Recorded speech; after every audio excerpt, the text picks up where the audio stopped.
Programiranje u C#, funkcije zadatak. Sa tastature se unosi n prirodnih brojeva. Sabrati sve deljive sa 3. Deljivo sa 3 realizovati kao funkciju koja vraća true ili false. Znači potrebno napravimo funkciju koja dobije broj i vrati nam tačno ili netačno, true ili false ukoliko je broj deljiv sa 3. Prvo ćemo napraviti tu funkciju pa ćemo glavni program. Znači funkcija vraća true ili false, znači stavit ćemo bool, povratni tip funkcije.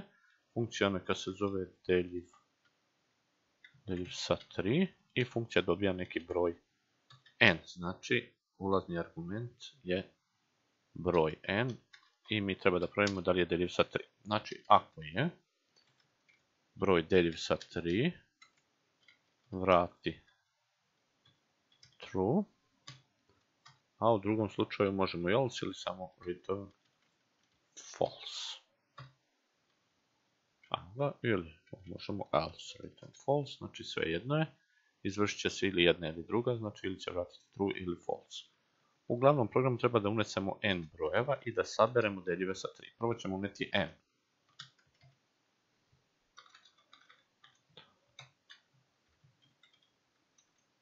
Unesite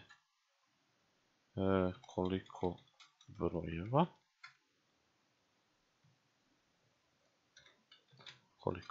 Int n jednako int.parse. I sada, pošto mora da sabiramo te brojeve, znači postavljamo zbir na nulu i pokrenut ćemo ciklus for int jednako 0 i manje od n i plus. I unosimo te brojeve i provjeramo da li su deljivi sa 3 i sabiramo ih, znači ukoliko ispunjavaju uslov. Znači ovdje treba da unosimo broj, int neka bude x, int.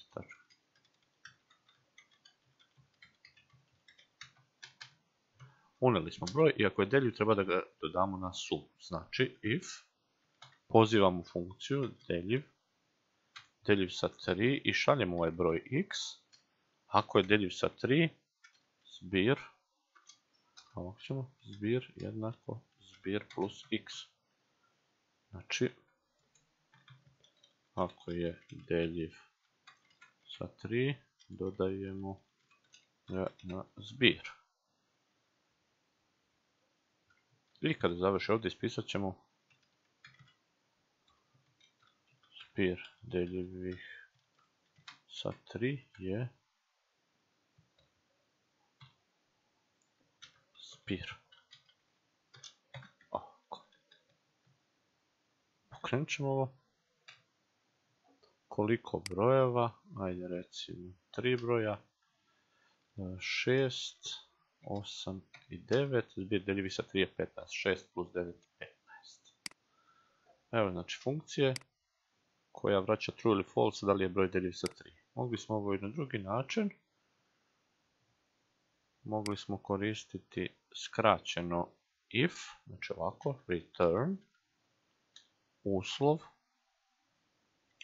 n%3 jednako 0, šta ako jeste, vrati true, a ako nije, vrati false.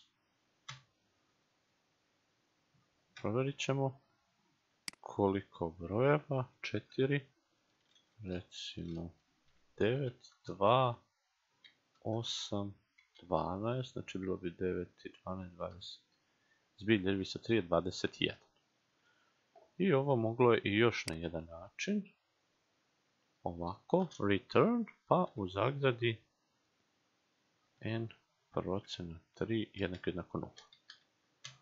Znači ovdje će da izračunam recimo za broj 6, ostatak sa 3 je 0, da li je 0 jednako 0, jeste, to je true i vratit će true. A recimo za broj 7 ostatak sa 3 je 1, znači 7 ostatak 3 je 1, da li je 1 jednako 0, nije, to je false i vrati false. Provjerit ćemo i ovo, recimo 3 broja, 2, 6, 7, zbir deljivi sa 3 je 6, znači samo imamo ovu šesticu.